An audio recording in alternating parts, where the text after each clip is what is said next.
dadasi. Yaxshi keldingizmi? Ha? Rahmat, yaxshiman. Zinaga o'tiryapsiz? Juda yomon charchadim. Ish ko'p bo'ldimi? Mahallani ishi. Rosa ko'p ekanda onasi. Qara. Biz bilmay yururgan ekanmiz.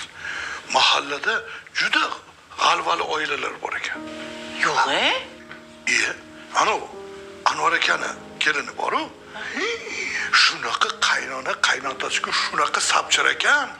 Voy ko'rib yo'qam ushlab qoldim. Voy.